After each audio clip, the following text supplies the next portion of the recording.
Funke, this is your last warning. Funke's anger overcame her fear. Get out of my room, Temmy. You are digging into something you don't understand, Funke. You should stop before it's too late for you. Mind your business, you this girl. You don't want to listen. Ha ha ha. She smiled. Funke, why are you staring at me like that? Temi's voice was cold, her eyes glowing in the dim light. Funke's heart raced as she stood frozen. The moonlight through the window made Temi look ghostly. How did Funke end up here, facing Temi in the dead of night? 6 months ago, Temmy moved in with them. Funke's brother, Kunle, had married Temmy despite their parents' warnings. They thought she was trouble, but Kunle was in love. They stayed with Funke and her family until they could find their own place. Funke was happy for her brother, but from the moment Temmy entered their home, she felt unease. At first, it was small things. Temmy would move Funke's belongings, complaining and criticizing her clothes. Kunle never noticed. He was too smitten to see how Temmy treated Funke and their parents. One night, Funke woke up to the sound of whispers. She crept out of her room, following the soft murmurs. They led her to the living room, where she saw Temmy speaking to a shadowy figure. The figure vanished as soon as Funke entered the room. "What are you doing, Temmy?" Funke asked, her voice trembling. "Just talking to myself," Temmy replied with a smile that never reached her eyes. Funke didn't believe her, but she had no proof. She decided to keep an eye on Temmy, hoping to encounter the truth. As weeks passed, the tension in the house grew. Funke noticed more strange occurrences. Objects moved on their own, shadows flickered in the corners, and whispers filled the night. Each time Funke confronted Temmy, she would brush it off with a smile. One evening, Funke found her favorite necklace missing. She searched everywhere but couldn't find it. When she asked Temmy, she just shrugged and said, "Maybe you misplaced it." Funke's frustration boiled over. "I know you took it, Temmy. Stop messing with me." Temmy's smile vanished, replaced by a cold stare. "You should be careful, Funke. Accusing me without proof can be very dangerous, you know." Funke's parents began to notice the tension too. "What is going on between you two?" her mother asked one evening. "Nothing," Temmy said quickly, but Funke wasn't convinced.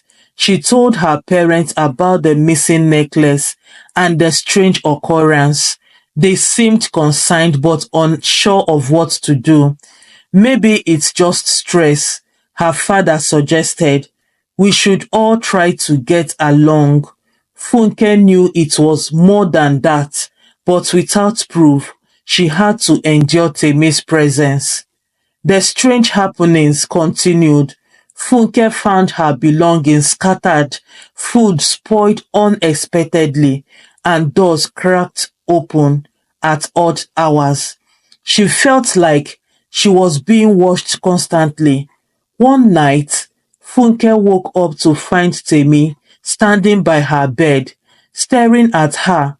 Funke's heart raced as she stood frozen. "What are you doing here?" she demanded. Temmy's smile was air. "Just checking on you, Funke. You looked restless." "Stay away from me," Funke shouted, pushing Temmy out of her room. Kunle came rushing in, confused. "What is going on?" "Temmy was in my room," Funke explained, her voice shaking. "She was probably just worried about you," Kunle said, trying to calm her down. Funke knew better. She couldn't trust Temmy, but she felt helpless. She needed to find a way to expose her true nature. One morning, Funke woke up with a strange marks on her arms. They looked like scratches, but she had no memory of how they got there. When she showed them to her parents, they were alarmed. How did this happen? Her mother asked, inspecting the marks closely. I don't know, Funke replied, feeling frustrated and scared. Temmy walked into the room, her eyes narrowing at the sight of the marks. Maybe she's scratching herself in her sleep, she suggested. Funke glared at her. I know you have something to do with this. Temmy just smiled. Why would I harm you, Funke? You are like family to me. Funke's parents decided to take her to a doctor, but the doctor couldn't explain the marks either. They advised Funke to keep an eye on her surroundings and report any strange occurrence. Determined to uncover the truth, Funke began to investigate Timi's past. She reached out to old friends and acquaintances, hoping to find any clues. One evening, Funke received a call from an old friend of Temi's. Be careful, Funke. Temmy isn't who she seems. She has a dark past. What do you mean? Funke asked, her heart pounding. Temmy was involved in some strange rituals back in our village. People said she had powers, and anyone who crossed her met with misfortune. Funke's blood ran cold. She knew she had to confront Temmy, but she needed solid evidence. Funke decided to confront Temmy directly. She waited until Kunle was out and her parents were asleep. She found Temmy in the living room, staring at the flickering television. We need to talk, Funke said. Standing in the doorway, Temmy turned to her, a cold smile on her lips. About what, Funke? I know about your past. I spoke to your old friends. They warned me about you. Temi's eyes narrowed. You are digging into something you don't understand, Funke. You should stop before it's too late for you. Mind your business, you this girl. You don't want to listen. Ha ha ha. She smiled. Funke stepped closer, her anger boiling over. You can't scare me, Temmy. I will find out the truth, and I will make sure Kunle and my parents see you for who you really are. Temmy stood up, towering over Funke. You are playing with danger. Oh. You are playing with dangerous games. Funke, be careful. Be very, very careful, or you might get burnt. Don't say I didn't tell you. The tension in the house was palpable. Funke continued her investigation, gathering more stories and evidence against Temmy.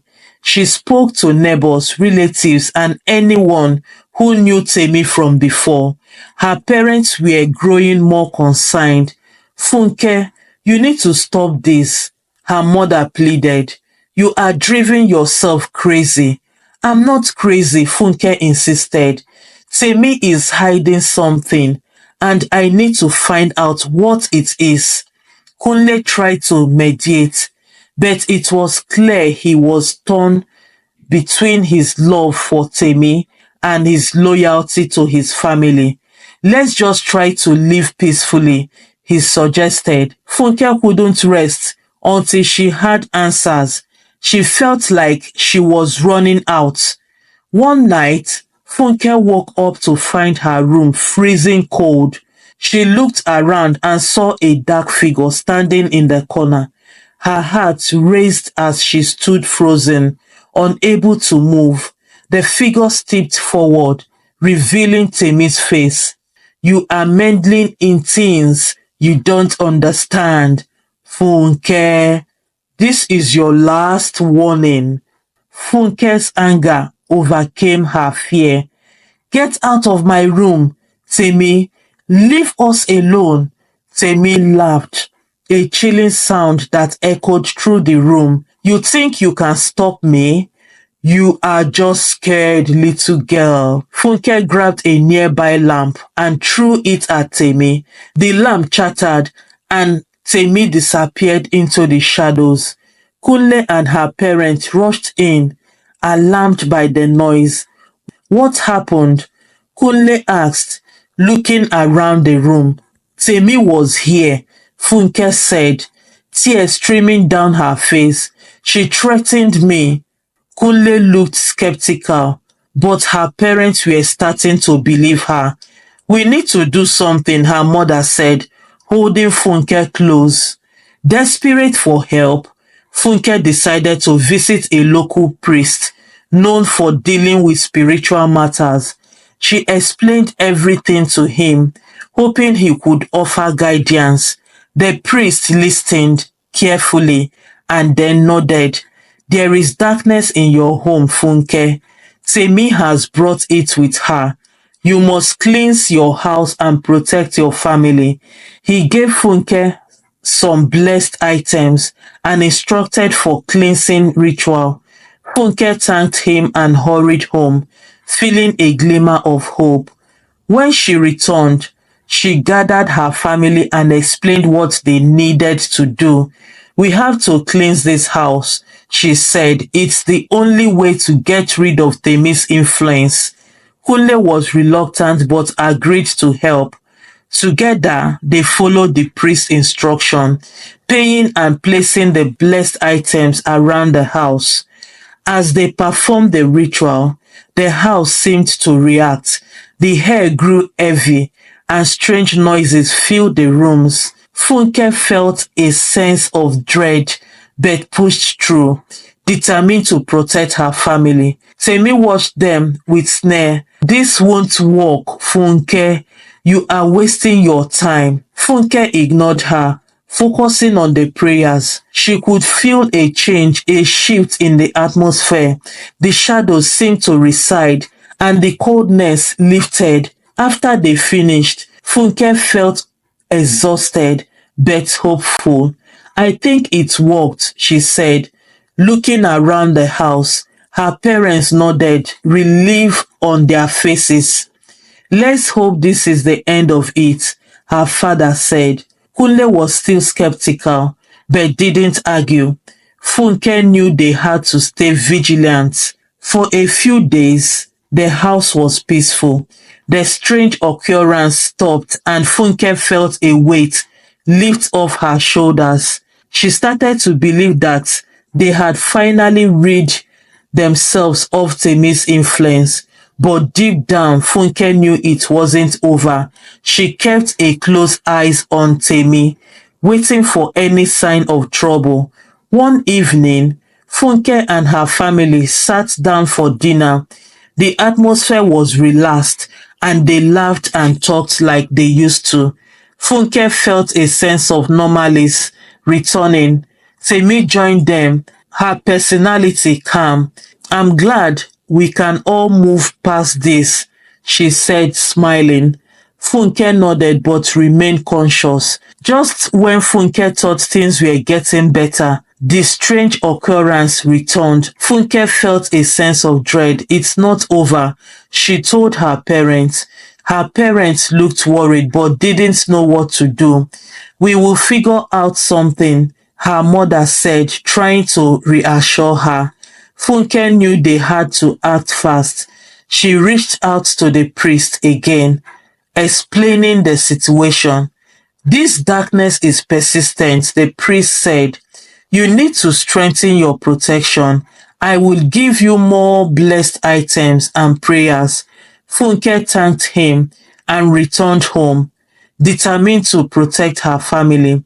Funke and her family followed the priest's new instructions, placing more blessed items around the house and reciting strong prayers. The air grew heavy again, but they pressed on. Temmy watched with amusement. You think it will stop, but it will never. You are just delaying the inevitable. Funke glared at her, We won't let you harm us, Temmy. We will fight you with everything we have. Kunle joined in, his skepticism fading. We have to stand together, he said, taking Funke's hand. Their parents nodded, and together they continued the ritual. Funke felt a surge of determination. They had to protect their home. One night, Funke had vivid dream. She saw a dark figure performing rituals, drawing powers from the shadows. She recognized the figure as Temmy. Funke woke up, her heart pounding. She knew she had to find out more about Temmy's past. She reached out to old friends and who had warned her earlier. Tell me everything you know about Temmy, Funke pleaded. The friend hesitated, but finally agreed. Temmy was involved in a dark rituals. She has power and anyone who crossed her faced terrible consequences. Be careful, Funke. Funke's blood ran cold. She had to find a way to stop Temmy once and for all. Funke shared what she learned with her family. We need to find a way to break Temmy's power, she said. We can't let her control us. Kunle was determined to help. What can we do? Funke thought for a moment. We need to find out how Temmy draws her power. Maybe there is something we can do to cut her off. Her parents agreed to support. We will do whatever it takes, her father said. Together they began to research, looking for clues and gathering information. Funke and her family delved into old books and documents, searching for anything that could help them understand Temmy's power.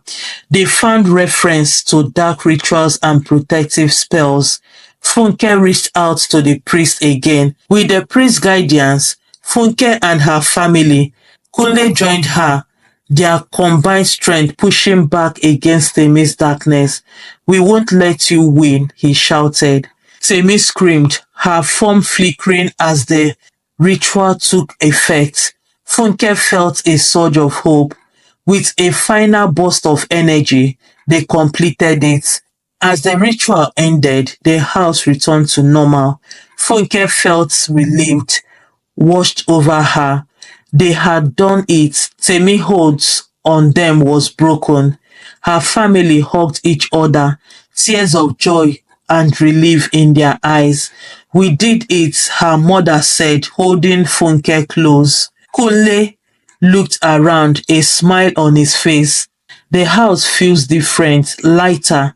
Funke nodded, feeling a sense of peace. In the days that followed, Funke and her family focused on rebuilding their lives.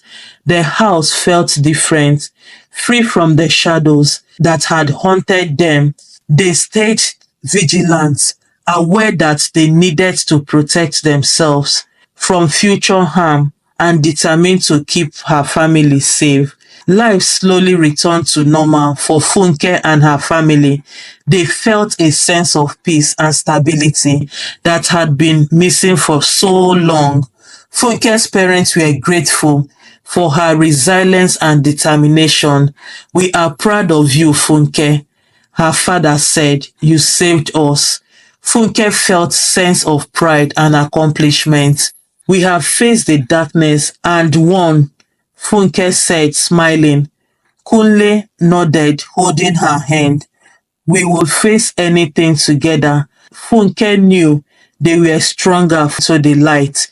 The future was bright and they were ready to embrace it. Funke felt a deep sense of gratitude and love for her family. They had been through so much, but they had come out strong on the other side. Together, they would face whatever came their way, knowing they had the strength and resilience to overcome any challenges. Thank you so much for watching this story. Please drop in the comment section your thoughts about this story. And please do not forget to subscribe, like, and share to your friends and your family. Bye!